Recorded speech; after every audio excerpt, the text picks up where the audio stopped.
This is A Different Perspective with Kevin Randle. A retired U.S. Lieutenant Colonel, Kevin Randle has been studying UFOs for nearly 50 years.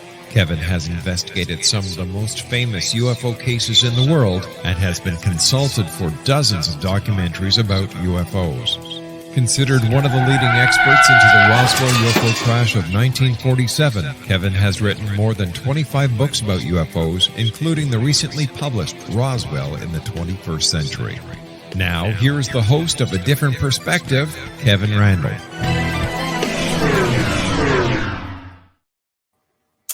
And welcome to this edition of A Different Perspective. I truly am Kevin Randle. Normally, I have a bit of a rant to begin the program, but today we're going to hold it till the last segment because of the way scheduling things work here.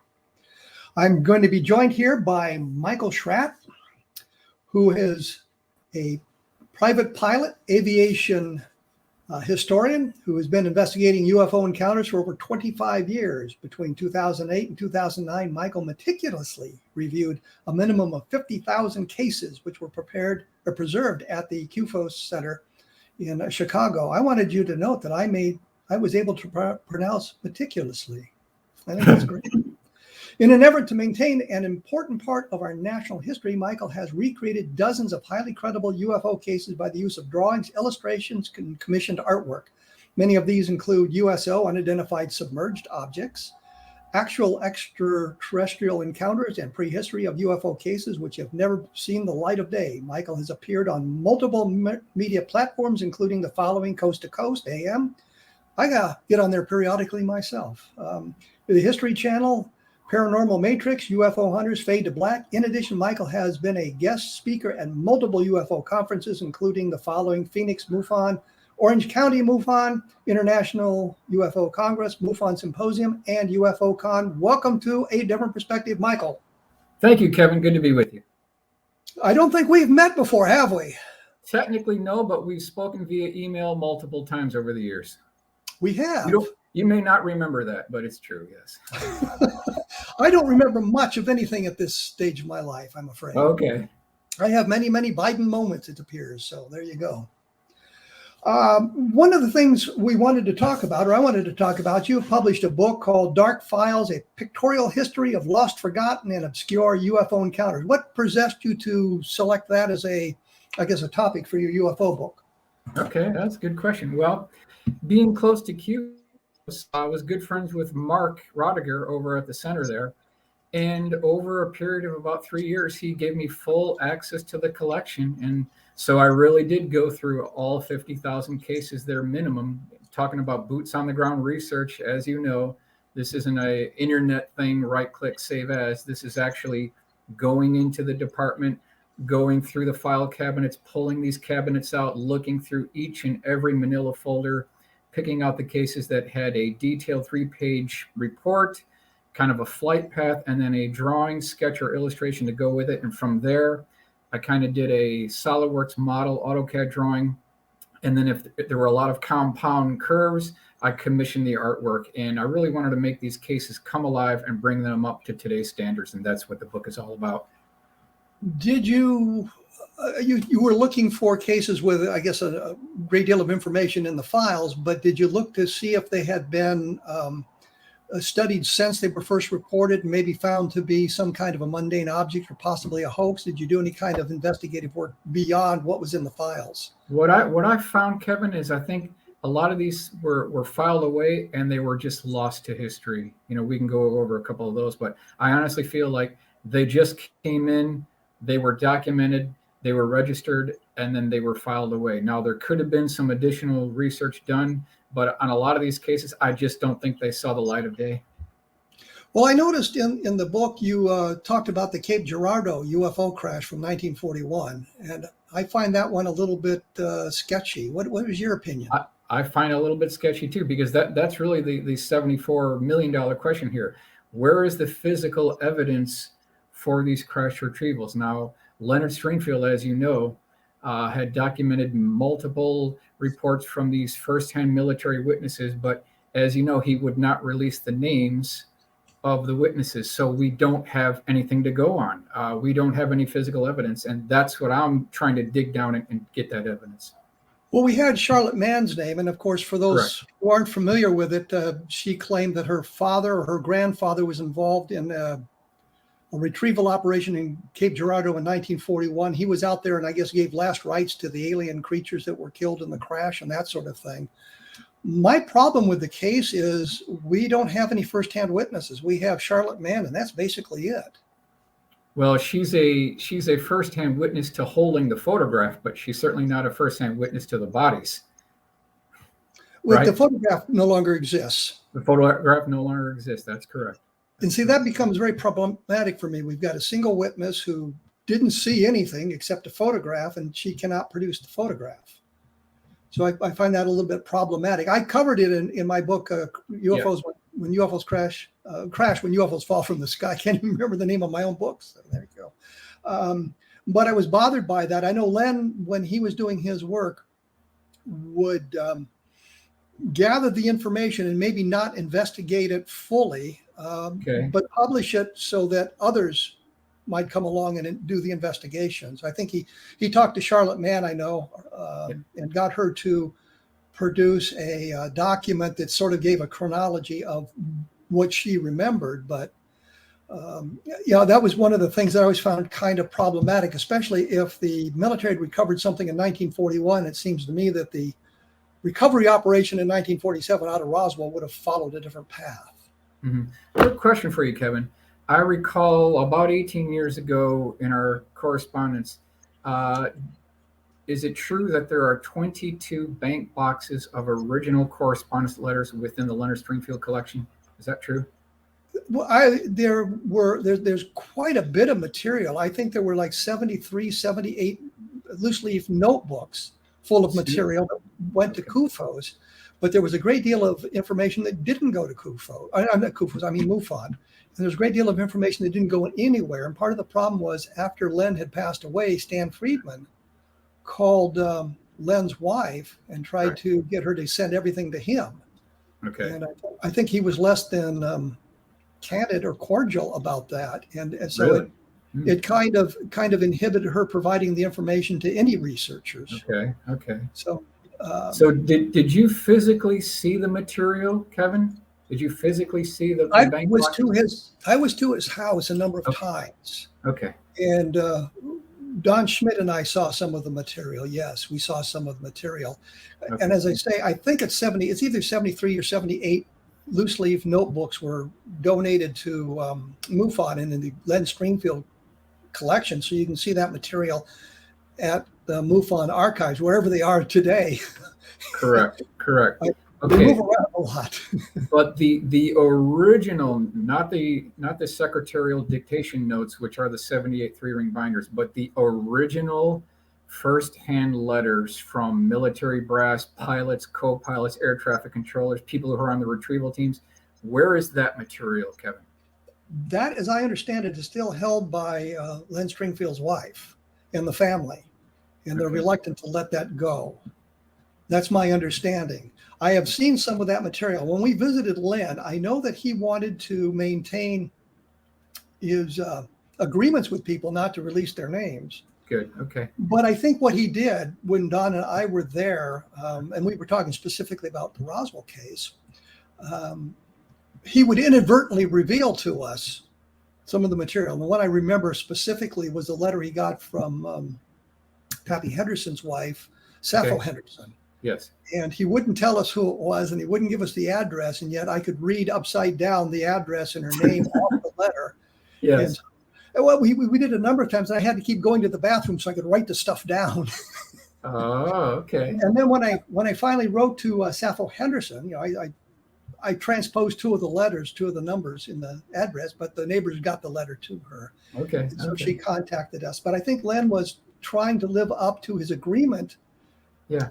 And yet providing us with the clues we needed to get to the places we needed to go on that. Okay. So I think that's what was going on there. I think Len was, as I said, talking to Len a number of times, I think his attitude was that he wanted to gather as much of this information, and he didn't have time to vet it all. And so he published his Inner Sanctum monographs Right. with the information in it as much as you could, hoping that it would key something in someone else's mind, some other researchers, and cause them to go forward with the information. So I think that was one of the reasons he did that sort of thing. But he was very careful and very meticulous and very honest in what he was doing with dealing with the witnesses. I always kind of respected him for that. And I respected his attitude of, I'm not going to reject this because I find it particularly unbelievable. I'm going to put it out there so that if others are interested in this, they can follow up on it. Do you know anyone who was at his 1978 Retrievals of the Third Kind lecture at the MUFON Symposium in Dayton? I've got a copy of I'm sure you've seen it too. I've got a copy of the speech, and some of the members of CUFOS would have been there, I'm sure. Okay. I don't know if Don Schmidt was there. I don't know if Jerry Clark was there. Jerry Clark. It'd be nice to see a video recording of that. I know it's early, but it'd be nice to see that if anyone recorded it at all. You know. Well, MUFON would have recorded that stuff, and 78, videotape was just becoming, especially the video cameras. So it becomes a little bit problematic there. I noticed by the clock on the wall, I'm running out of time in this first segment here. We're going to have to break away. Your book, again, is Dark Files, A Pictorial History of Lost, Forgotten, and Obscure UFO Encounters, available on Amazon. I've looked it up on Amazon for those interested in that sort of thing. And my website is, of course, www.kevinrandle.blogspot.com. Do you have a website? Do you have a website? I do not have a website. Technically, okay. No. Well, then we will be back right after this with Michael Schratt, and we will be talking about his book and looking at some of the cases that are investigated in there and some of the illustrations from that book. So we will be back right after this, so please stick around.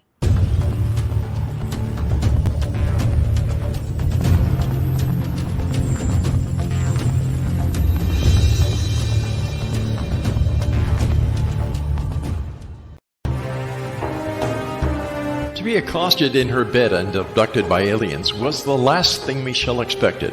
Yet the fateful morning of her destined death changed everything.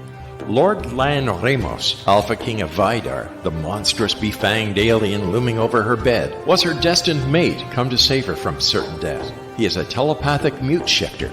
Can Michelle accept him and his animal? Once on Lan's home planet, Michelle becomes increasingly psychic, revealing her as the fabled Oracle of Vidar. As factions conspire to destroy them, will they overcome mounting threats? Will Michelle's growing gifts save them, or ultimately destroy her? Don't miss this sci-fi shifter romance with charismatic and engaging characters. Get your copy today, The Oracle of Vidar, available on Amazon or CahiraO'Donnell.com. That's CahiraO'Donnell.com.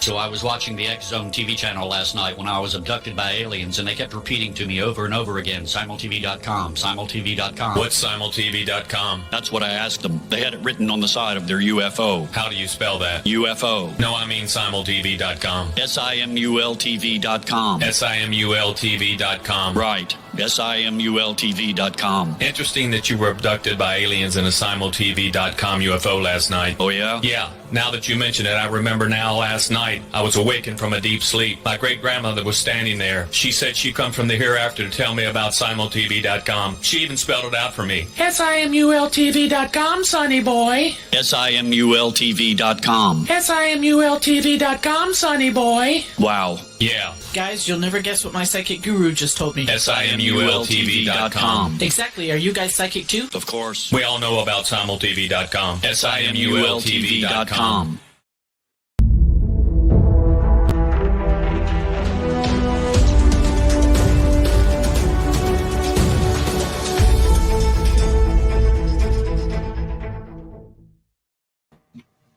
And I am back. I am joined by Michael Schratt. We're talking about his book, which is cleverly called Dark Files, A Pictorial History of the Lost, Forgotten, and Obscure UFO Encounters. We had been talking about Cape Girardeau, which I just brought up because I find that case a little bit interesting but problematic, I suppose I should say. In the book, you touched on one case, and we'll get a photo up here pretty soon of that in Temple, Oklahoma, which is part of the Blue Book files, as a matter of fact. And I think it's one of the few cases. I think there's 3 cases in the Project Blue Book files where they talked about seeing occupants that were not labeled as a psychological problem. Lonnie Zamora's case is one of them, and there's a case from Europe is the third one. Tell us a little bit about this case, and we've got the illustration up there now. Sure, thanks. Really like this is my favorite Project Blue Book case. You know, for only a reason that this is not my case. This is the United States Air Force government case. This is not my case. So anyone's certainly welcome to verify this at the National Archives in Washington, D.C. So just to set the scene here, it's March 23rd, 1966. The primary eyewitness is an electrical engineer by the name of Eddie Laxon, and it's 5:05 in the morning, and he's on his way to Shepherd Air Force Base. The sun is just coming up over the horizon, so it's still a little bit dark out. He's driving down the road, and his headlights intersect something that's blocking the road at a 90-degree angle, and it can only be described as what is looking like or similar to a bowling pin tipped over 90 degrees laying across the road. So he steps out of the car. He's looking at this craft, and we'll start at the kind of the forward end here. Now, this thing was about 75 feet long, about 8 feet high. And on the forward right section of the illustration you hear, now this is via Tom Bogan. Got to give him credit for this illustration. There was what looked like a World War II B-26 bubble transparent canopy. That's what it looked like on the forward right-hand section. As we go further aft, you can see that there were 2 beaming spotlights that were pointing forward, 2 beaming spotlights pointing vertically down.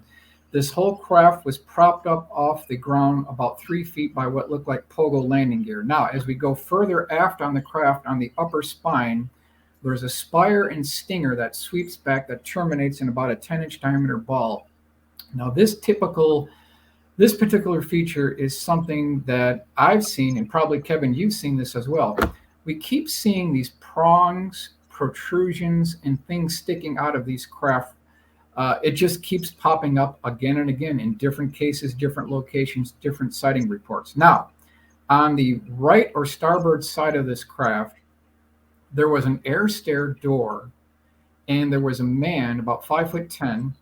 He was wearing 2-piece military green fatigues. He had a baseball cap with the bill turned up, and he was shining a flashlight near the bottom of the craft like he was looking at something. We'll return to him a little bit later. Now, aft of this air stair door opening, there was about a 3.5-foot diameter porthole window that was divided into 4 equal pie segments. Just aft of that, written in black letters, and this is probably the most important part of this entire sighting, in black letters written vertically as follows: TL4768, written on the side of the craft. At the very end of this craft, there was what looked like flight control system that was just way too small to be aerodynamically efficient or effective. They were just way too small. So I'm thinking this could probably be something else. Now, this gentleman who had the 2-piece military green fatigue that he was wearing, Eddie Laxon was so close to this gentleman with the flashlight. Number one, he said that if he saw him later in town that afternoon, he could recognize him. Number two, he said he was wearing ranking insignia on his shoulder, on his arm. So that's interesting. Now, when this gentleman with a flashlight saw that he was being watched by Eddie Laxon, he immediately climbed up the air stair door. He slammed the air stair door shut. Then, Kevin, there was a high frequency drilling noise. This whole thing rose off the ground about 50 feet, sat there for about 45 seconds, and then took off like a spark on a grinding wheel and made no sonic boom at all. So Eddie Laxon got back into his car, went down the road another half mile, and then off to the right, he saw a truck driver with the driver's side door open. The driver was standing on the running boards. Eddie Laxon pulled up to him and asked him if he was okay. And this truck driver proceeded to tell him that he saw about a 70-foot long what looked like a bowling pin just fly away. He had seen the exact same thing that Eddie Laxon saw literally 2 minutes earlier. So we had independent confirmation of this case. Well, let me point out one thing that I think is very important. This is a case in the Project Blue Book files. So it's Temple, Oklahoma. The date again was March 23rd, 1966. So if you go to like Fold 3, which is a website that allows you to look at the Project Blue Book files, and you go to that date, you scroll down there, you can find this case in the Project Blue Book files. And what I say is interesting about it is it's one of the few where there's some kind of a being or creature or human involved in the sighting that the Air Force didn't write off as a psychological problem. This case is actually unidentified, means the Air Force didn't know what the hell was seen there. And I think that makes it a very important case. When Exactly. And your book is filled with illustrations like this. Are they full color in the book?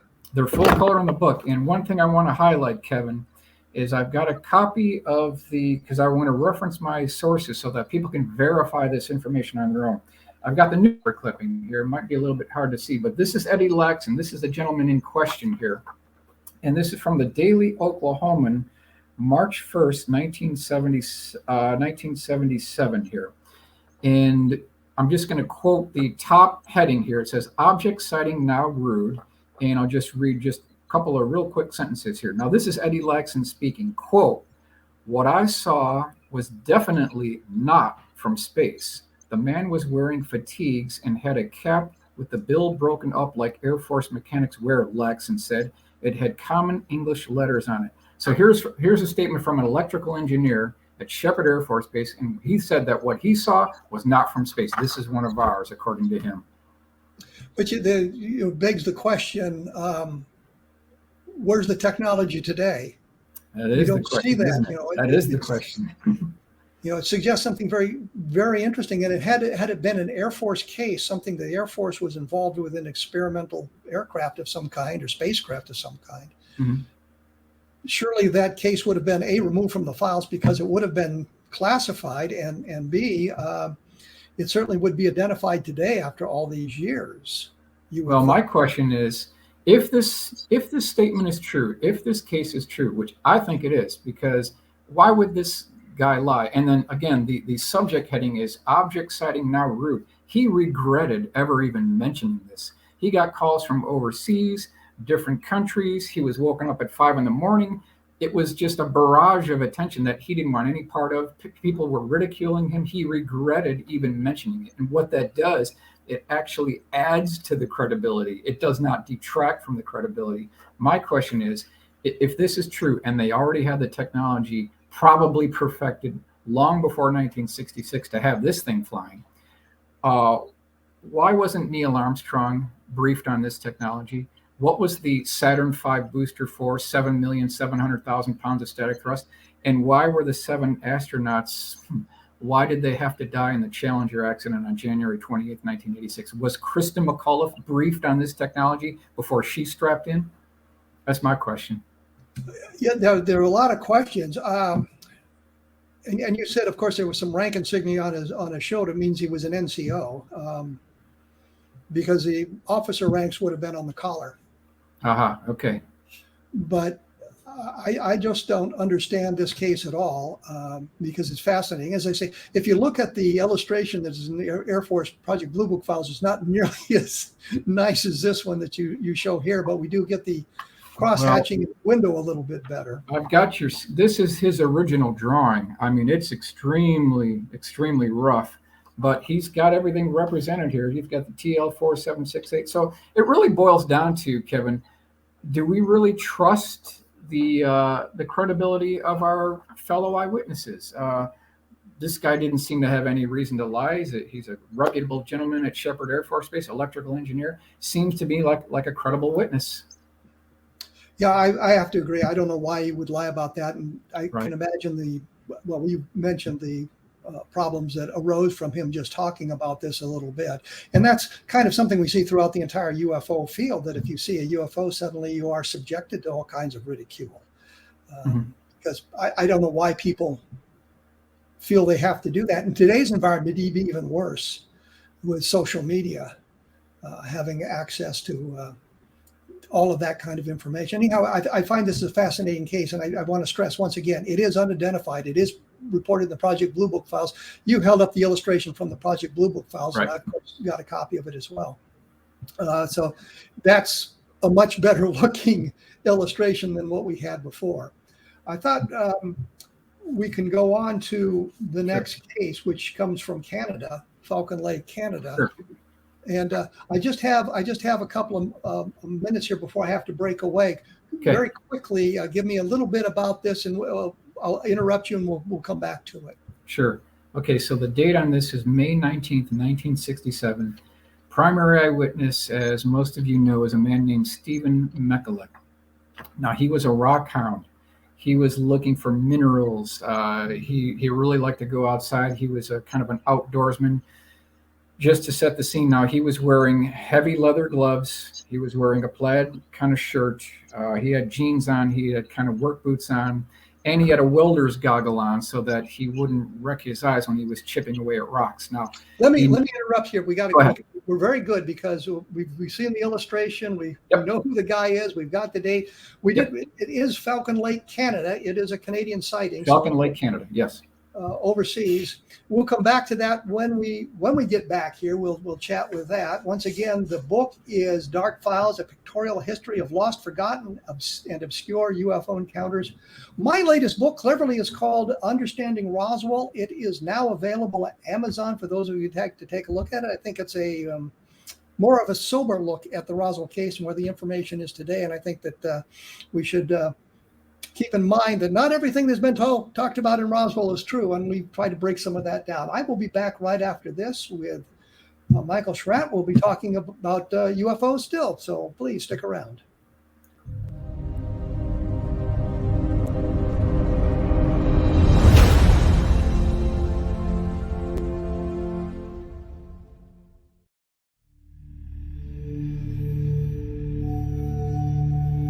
Do you enjoy paranormal, sci-fi romance, yet find yourself tired of the same old themes and storylines? Then you won't want to miss Kahira O'Donnell's latest exciting release, To Taste You Again. Alien Lord Kane McKean knew the moment that his destined mate was born. He watched from afar, waiting for her to grow from child to woman. However, before she was old enough, she was stolen from her home world by flesh pirates.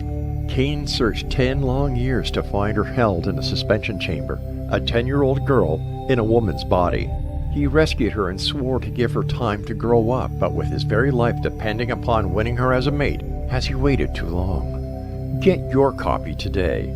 To Taste You Again by Kahira O'Donnell is now available on Amazon or KahiraO'Donnell.com.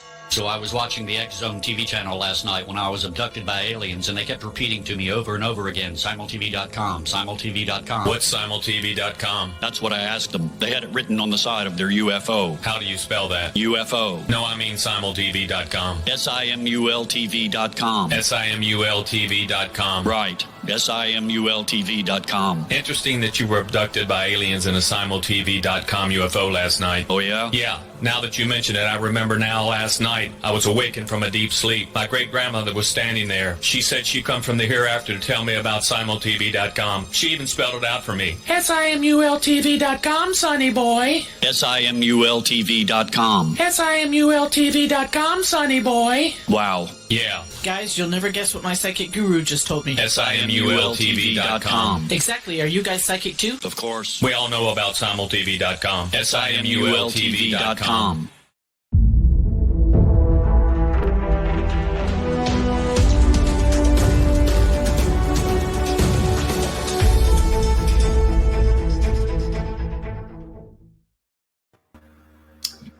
And we are back with Michael Schratt. We're talking about the Falcon Lake, Canada case.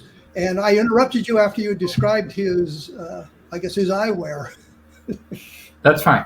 Okay, so we kind of discussed what he was wearing. Now, what he heard is some commotion near his location. There was a flock of birds that departed his vicinity. He looked and saw what appeared to be two about 40-foot diameter dish-shaped craft. One of them departed.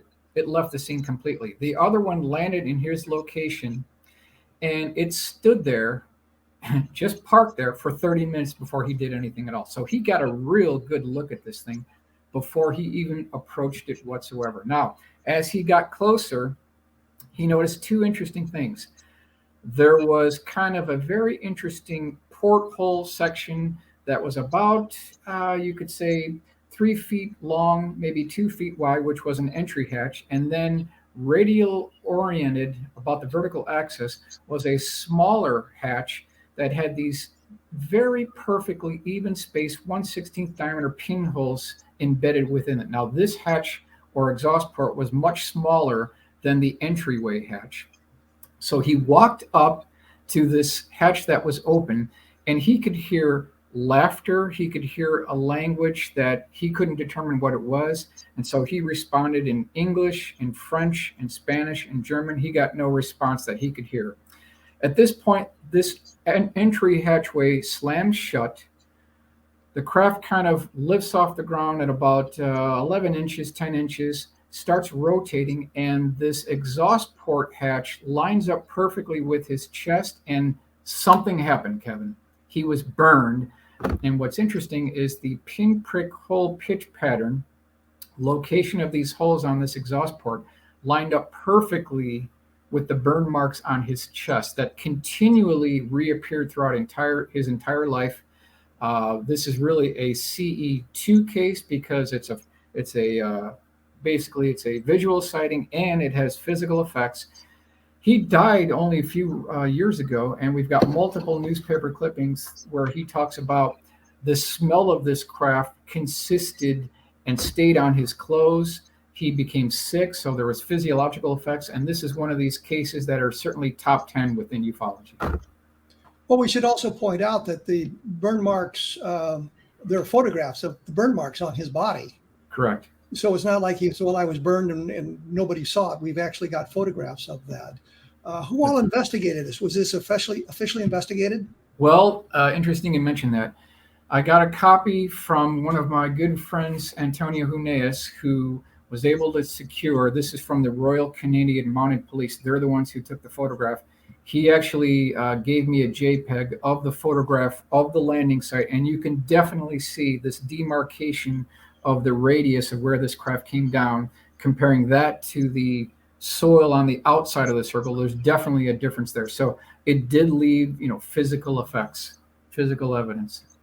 Was there a conclusion drawn by the Canadians about? I don't know what their conclusion was, but we've got other newspaper clippings where he was able to get back to the site. And again, it remains one of the top 10 cases within ufology. So there was an official investigation? There was an official investigation, and Antonio had given me those photographs. Now, I believe I've got the newspaper clipping over here. Let me see if I can dig up this one here. Now, this is the foul smell persists. UFO sighter suffers chest burns. And he drew a sketch. He basically has stuck to his story the whole time, all the way until his last day. So, again, it boils down to the credibility of these witnesses. Would they be lying? Could he have faked these burn marks that continually kept coming back and reappearing over the years? It really boils down to the credibility of the reliability of these witnesses. Well, I have to say, I find it an incredible case because of the physical evidence, not only the physical evidence on his body, but the physical evidence that remained behind in the landing site, which is something that I think in scientific arenas they wish we had more of, the landing Right. traces. So you have not just the witness testimony, but you have some kind of physical evidence. But he was the only one that witnessed this. Wasn't there some fire tower guys that saw something in the area at the time? There may be, Kevin, but I'm not familiar with that. Only his testimony. I may be confusing it, but I know that there was a search for additional witnesses that we never got. was interested in the drawings. I mean, the illustrations you have are just fantastic. And the one that kind of intrigued me, I think it's from Mobile, Alabama. Sure. So I'm skipping one. Yes, that Yeah, one. no problem. No problem. Yeah. Okay. Tell me a little bit about this case. Sure. This is another case that I was able to pull from the CUFOS archive. They got this from the APRO bulletin. I've got the references in the book. So we're talking about Mobile, Alabama, 1983. Primary eyewitness was returning back from a dinner engagement. It was about 9 p.m. She's driving down the road, and all of a sudden she hears and feels a large boom. Her car starts shaking. She pulls off to the side of the road. She stops the vehicle. She gets out of the vehicle, opens up the driver's side door, looks under the car, thinking that the transmission may have fallen out. That seemed to be okay. She gets back in the car, drives another half mile down the road. She looks off to the right, and there's this clearing area. And she sees that it's very well lit. And what she sees is what's depicted here. Now, this is virtually one-to-one identical to the original report within the APRO bulletin. What she described is about a 276-foot long, 80-foot tall. It looks like a forward sphere that tapers back, kind of like a tapering wedding cake as it goes aft. We'll start at the top section here. There was a transparent window wraparound section that kind of was on the forward one-third of the craft. And behind these transparent windows, she could see what she termed to be about 5'10" humanoid-looking beings with a slightly oversized head.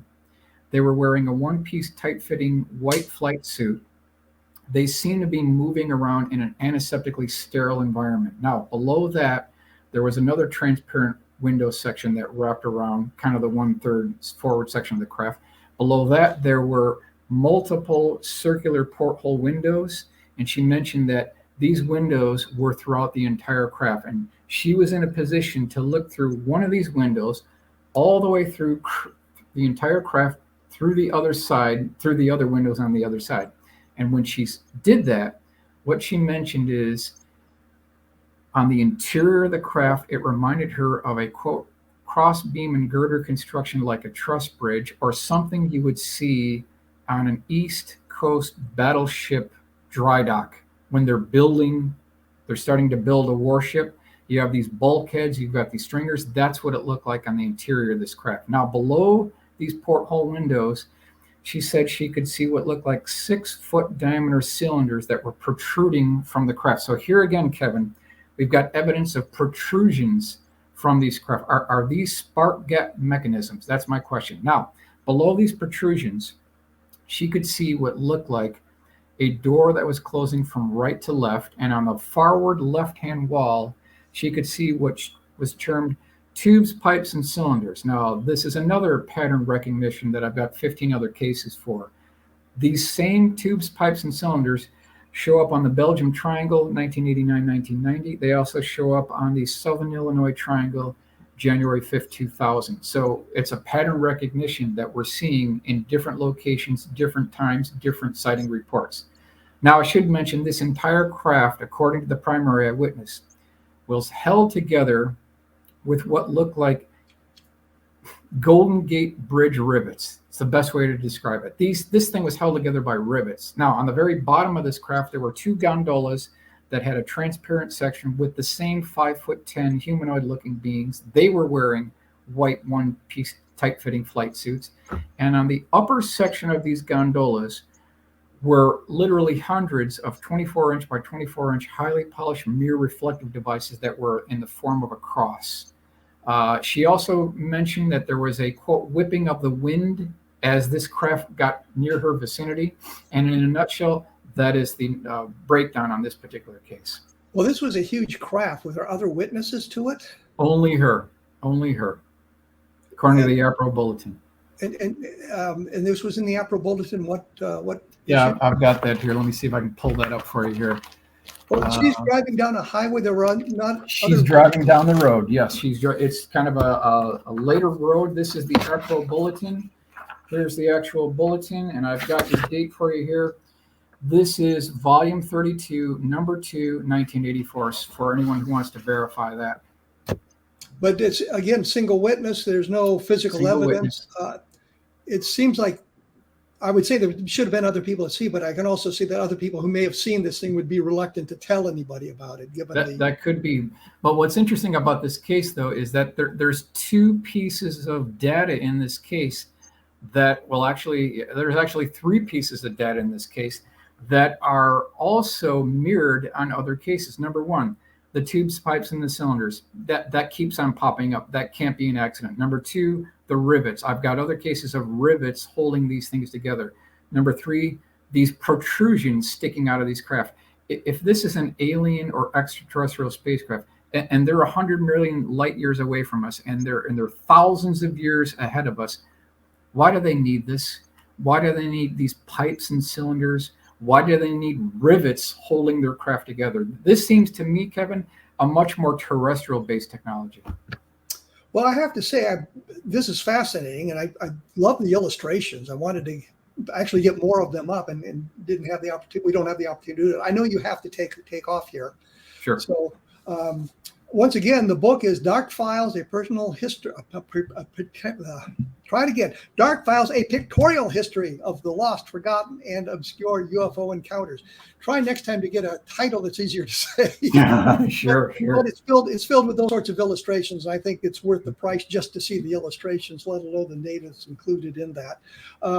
Thank you for taking time for. Thank you, Kevin. Here, if there's anything I can do for you, let me know. Thank you, Kevin. Great to be with you. We will be back. I will be back right after this, and we'll talk a little bit about more about UFOs. So please hang around. Thanks, Kevin.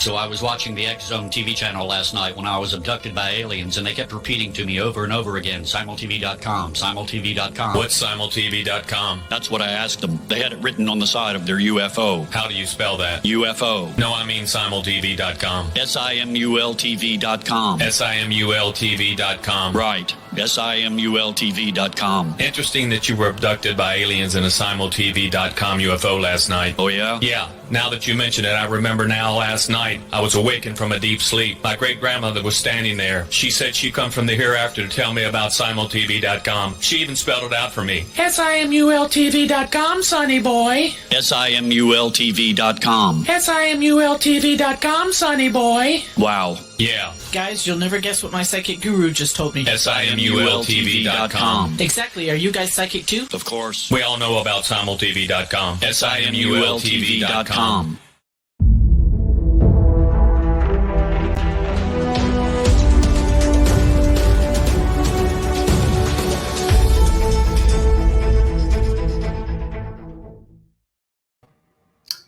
And I am back, and I had a thought while I was waiting to come back. I have two other pictures that were provided for us. They don't have any of the case information, but I thought we might want to take a look at them. One of them was from California. Don't know if we can get, don't know any of the details. I just wanted you to see the picture because I find it fascinating. And the other one was from, Pudding Lake, Oregon. And this is something that happens in a number of cases where the UFO is interacting with the environment, sucking up water, as you see in this case. There's been a number of reports where UFOs have been seen near water sources, kind of accessing the water sources, and then in a similar fashion near power lines, maybe diverting some of the electrical power. But I found both those pictures to be very interesting, and I thought I would just throw those up for those of you who'd like to look at them. You can see all the information and the details in his book. As I said, Dark Files, a pictorial history of lost, forgotten, and obscure UFO encounters. Got through it that time without setting it on fire, I suppose. He had to run off, and we knew this was going to happen before we got to the program, that he had other commitments that kind of interfered with him spending the entire hour with us here. So we said, yes, we'll let that go. I did want to talk a little bit about Project Moondust. It's a book that I had just come out several weeks ago. The original book was called Project Moondust, cleverly, and a publisher approached me to republish it. And I said, no, we can't do that because there's been so much information that I've learned since that book. I wanted to just call it Project Moondust rather than Project Moondust. And the publisher wanted to relate to the old title. But there's a great deal of additional information in there that we've learned over the 20 years after that book was published. And I think I've mentioned this before on the program. One of the things is there may never have been a Project Moondust. There was a Moondust, which may have been a code word for the gathering of UFO information. And that's kind of a little bit different. Project Blue Book had a headquarters, had offices, had an office staff, and that sort of thing. Something with the code name Moondust didn't have people assigned to it permanently, but they called upon people to become involved in the investigations. If something came into, say, the Pentagon's command post that dealt with UFOs or something like that, they would initiate a Project Moondust protocol, I suppose you'd call it. And they would appoint people or gather people or send out people to take a look at whatever this was. So it wasn't a project in name, but they would operate under the name, the code word Moondust. So when you showed up, there may have been a project officer appointed for a specific event, but it wasn't an ongoing thing. And this lasted from the, I believe, the late 1957. And I think it was sparked by the Soviet launch of Sputnik. And Moondust was designed to retrieve returning space debris of foreign manufacture or unknown origin. And of course, the unknown origin would be UFO related. And going through the Project Blue Book files in, I think it was September of 1960, going through there, I found 4 cases labeled Moondust. They're not very good cases. They're very short-lived, seconds. And I suspect they are more meteoric in origin than alien in that respect. But the point simply is that it shows that there was a UFO component. At one point during the investigation into the Level Land sightings of 1957, a letter was sent from the headquarters of the Air Force to Hector Quintanilla, suggesting, you've got this project we've just established to investigate these things, call upon them if you need them. That provides us with a hint of when this began, and it ran until 1985 under the name Moondust, when the name was compromised. And I think it was Robert Todd who got the original State Department documents. From that point on, Cliff Stone got documents, I got documents, probably John Greenwald's got a carload of documents as well about Moondust. When the Congress, actually the Senate, queried the Air Force about Moondust, they were told no such project existed. He was told, Senator Jeff Bingaman was told there was no such project. And I think that statement was technically accurate. There was no project, but there was a Moondust. And when documents were sent to the Congressional Liaison Office at the Pentagon, showing Moondust as a code, the Air Force revised their response by saying, well, there was a Project Moondust, but we never used it. Well, we can prove that Moondust was deployed a number of times. But I think what they were saying was technically accurate, but wasn't exactly the whole truth. And so in the book Project Moondust, as it exists today, not the older version from the 1990s, but the newer version that just came out this year, I look at all of that sort of thing, kind of explain it in a way that it makes sense, but it also sort of exposes the duplicity on the part of the government, the Air Force, the Pentagon, in the way they handled some of these things. They would tell you the truth, but it wasn't always exactly accurate. And I think, that was a fine line they walked there between actually lying about things. And we know that the government lies about things. We find examples throughout our history, and some of it is legitimate. I mean, there were reasons for the lies to be told to protect national security, and I'm all for that. And other times it was just to keep from looking bad. And I'm not all for that. I think that that should be exposed repeatedly. And we can look at any number of cases that have come out in the last 20, 30 years that shows that sort of thing. So we look at moon dust now and we know, well, there wasn't a project. So when they say there wasn't a project, that was technically accurate. But there was an activity that involved something called moon dust. And you look through the documents that are available online, you look through the documents that I published in the book Moon Dust, and you can see that how it operated. There weren't many cases where the returning space debris wasn't identifiable as terrestrial. I think in one case, what they found was the external fuel tanks for a fighter that had been jettisoned. And I'm sure you've seen in the movies, the one I remember is P-51 Mustangs going into combat over Europe, and all of a sudden they eject all the external fuel tanks, because that, of course, slows them down and inhibits their performance. So they use those external fuel tanks to get into the combat arena, then they eject them immediately, and you see that falling away. And I think in one case, that's what was found, was something like that. There was other cases where the material found wasn't as easily identifiable. It's strange material, but it seems to be of terrestrial manufacture, meaning that the materials are what you would expect from terrestrial objects. And there's one or two that are very, very strange that we get into. And Michael mentioned Antonio Huneeus, who was a science writer, fluent in Spanish. I think his father was a diplomat, so he spent a lot of time in New York City, so he was very fluent in English as well. Talks about a case in Bolivia where there was something that fell and hit a mountain and created a big crater, and there was a big activity, military activity, to cover the whole thing up. And a couple of guys from civilians, and everybody assumed CIA, but it wasn't necessarily CIA. We've got so many intelligence organizations. We have the DIA, the Defense Intelligence Agency. We've got the Director of National Intelligence. I think each of the services has an intelligence function at the Pentagon level, meaning general officers are involved in it. There is other civilian organizations. I think the FBI even has a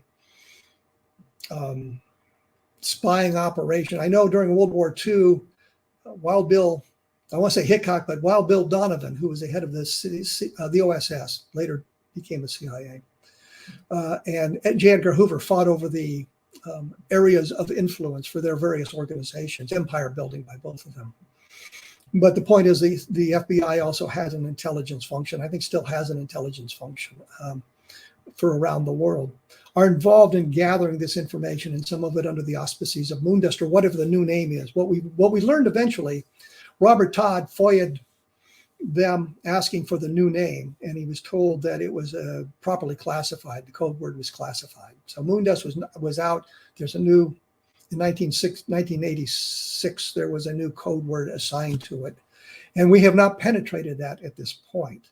And it may have fallen into disuse given the circumstances around it, and just kind of sprung back into existence or something like it after the Nimitz sightings in 2004, which leads to where we are today. The point being, I suppose we could say everything that is new is really old. We've been through all this before. But anyway, I laid all that out in Project Moondust, and I think that those of you who are interested in that kind of a history, from how we engaged in the gathering of UFO-related materials, might be interested in taking a look at that book, which, as I say, it's been heavily updated from the original Moondust version from the mid-1990s. And I want to make that case because I think it's important to understand it's not the same book. It's really a new book. Once again, I have more information about all of this sort of thing at my blog at www.kevinrandle.blogspot.com. And before we go, I've got just a few seconds left here now. The book is Understanding Roswell. It dropped officially, I think, just last week. It's been up available on Amazon for a couple of weeks now. And this is a look at the Roswell case, trying to weed out all the nonsense that we get, all the exciting stuff we get to about alien creatures walking into the base hospital and that sort of thing. Were their bodies found? Yeah, probably were. Were they extraterrestrial people? Yes, they probably were. I lean that way now, although I freely admit we do not have the documentation. We do not have the physical evidence I'd like to have to prove that. We have an awful lot of credible witnesses talking about that. And I think that that's the point. There are multiple witnesses involved, from Colonel Blanchard on down to some of the lower ranking PFCs on the base.